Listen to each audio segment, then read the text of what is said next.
Good morning. Good morning. Thank you. Thanks so much. Thank you. Thank you. It's so great to be here. Today, the corporate kingdom finally comes to an end. There's a new sheriff in town, and accountability will be the order of the day.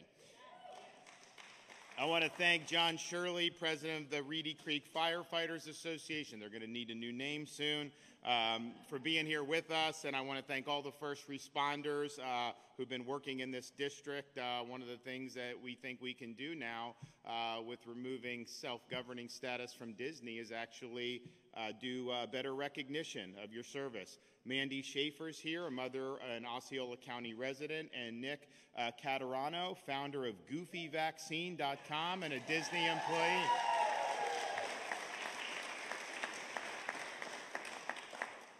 We're also joined by members of the Fire Rescue Department here, as well as, I think we have Representative Amesti. Where is she at? There she is, over there. Welcome. Thanks for coming.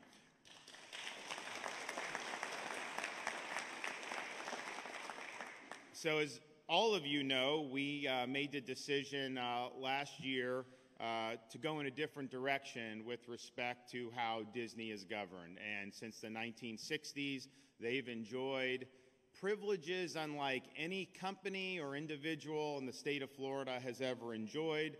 They, of course, controlled their own government right here in Central Florida. They had exemptions from laws that everybody else had to follow, and they were able to get huge amounts of benefits without paying their fair share of taxes, and even racked up $700 million worth of municipal debt. So we had a little bit of a tussle last year over school legislation, and Disney came out against something that was really just about protecting young kids and making sure that students are able to go to school learning to read, write, add, and subtract, and not having a teacher tell them that they can change their gender. And I think most parents agree with that, but you know, that was only a mild annoyance. I think that what we came to realize after that dust settled on that was you clearly had a movement within the corporation itself, of course, Burbank, California-based elements of it, that said it's their job or it's their goal to inject a lot of this sexuality into the programming for young kids. And I'm a dad, 6'4" and 2, and my wife and I know parents throughout Florida, we want our kids to be kids. We want them to be able to enjoy entertainment, school, without having an agenda imposed upon them. And so if you're going that way as a corporation, those are not the values that we want to promote in the state of Florida. We want to promote the safety of our students and the rights of our parents. So we had this situation here that was basically indefensible from a policy perspective. How do you give one theme park its own government and then treat all the other theme parks differently? And so we believe that that was not good policy. We believe being joined at the hip with this one California-based company was not something that was justifiable or sustainable. And so we said we're going to do something about it. And so now we're basically, Disney's going to be treated like SeaWorld is treated or like any of these others. And that's really the fair thing to do. So I'll be signing the bill momentarily, and that will officially end the self-governing status here in Central Florida for Disney.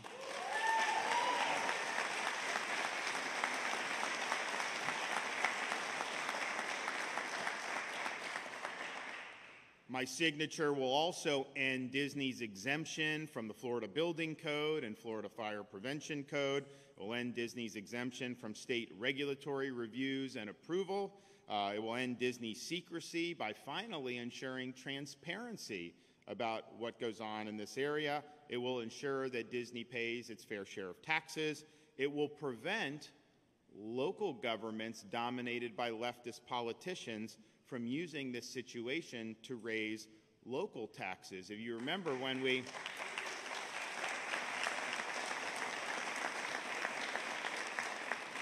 remember when we first said that we were going to go in a different direction and change the status quo, local politicians, particularly in Orange County, were saying that that would mean that the debt of Disney would get dumped on their taxpayers, they would have to do services, and it would cause major property tax increases for people in Central Florida. Now, I rejected that. A lot of media reported that that would happen, and I said that will not happen. And so even though, and I'll announce here who's going to be running Disney on behalf of the state, even though I would like eventually the local governments to just take this, I was not going to put taxpayers at risk, and I did not trust them to be able to handle this at this point. So it's under state control, not local control. They may be able to negotiate something in the future, but right now there will be no additional tax burden on any Floridian in Central Florida or otherwise. And in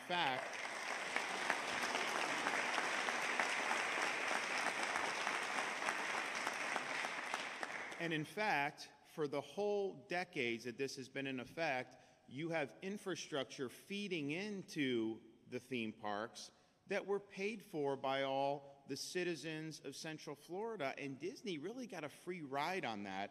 Now they can be taxed for that, so if anything, it's going to reduce the tax burden of people in Central Florida. It also imposes, my signature in this bill will also impose Florida law on this area, just like it's imposed on Universal Studios and SeaWorld and all these other places. And this bill and the structure that we've created in this bill will ensure that the municipal debt that's been racked up will be paid by Disney, not by Florida taxpayers. And so this is what accountability looks like. This is what standing up for Florida taxpayers in the rule of law looks like. And I'm really happy that the legislature was able to do this. You know, last year when we did the initial, people were saying the debts, all this other stuff. We said, we're going to take care of it. Don't worry. We're going to take care of it. We got time to think about the best way to do it. And I'm confident that this is a way that is going to vindicate the best interest of the state of Florida. So Disney loses self-governing status. The state of Florida is the new sheriff in town. But, you know, I got a lot on my plate. I can't be running this, from the governor's office. So we've created a state control board that is going to be responsible for governing this area. And I'm pleased to announce that I am going to later today formally appoint the following to the control board. So Martin Garcia from Tampa, whom I'm appointing as chair of the board, Bridget Ziegler, a member of the Sarasota County School Board, Brian Ungst from Pinellas County, Mike Sasso, a lawyer here in Central Florida, and businessman Ron Perry. They've got a lot of work to do. They know that our vision is, okay, yes, Disney no longer has its own government, but you got to ensure that all these laws are applied. You got to ensure the debt is paid, and you got to ensure the fair share of taxes are paid. And so they're going to be getting to work very soon. There's a board meeting scheduled a week from Wednesday. And so they will be in charge during that board meeting. So buckle up. There's a lot to get done. And one of the things that I've asked them to do when they convene a week from Wednesday is to look at the compensation for the first responders and give them more compensation for doing a good job. And so I hope we'll be able to get that done.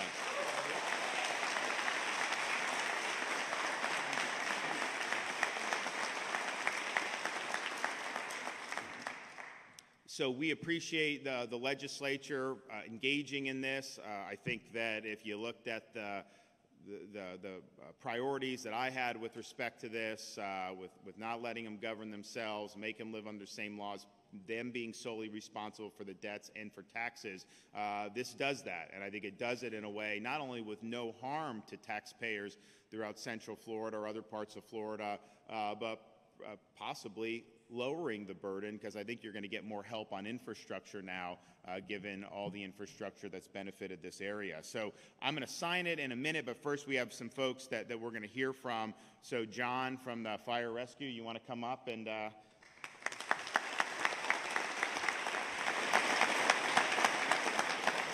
So I'm going to put my John Hancock on this piece of legislation. That'll make it official. And so just look at your watch and you'll know at what time the corporate kingdom finally came to an end.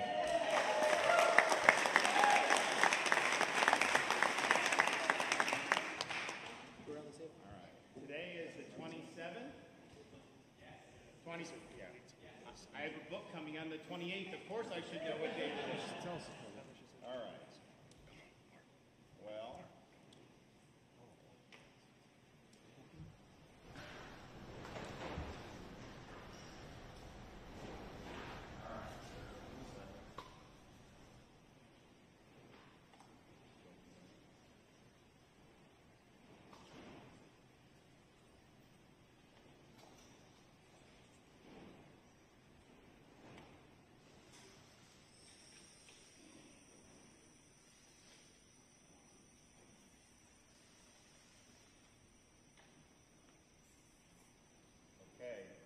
In the books, right here.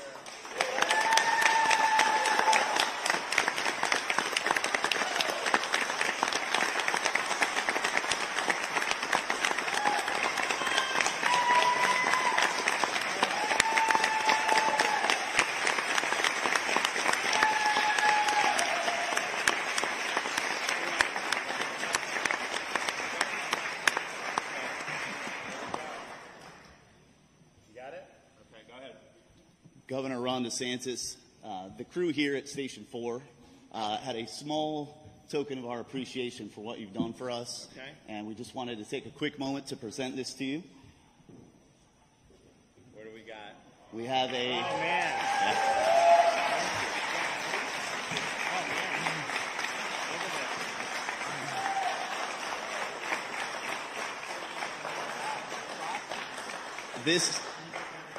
This axe has been a part of the Reedy Creek Fire Department Special Operations team for a very, very long time, and that stand was custom made by Mr. Whitley here, just for you, sir. Thank you. Thank you so much.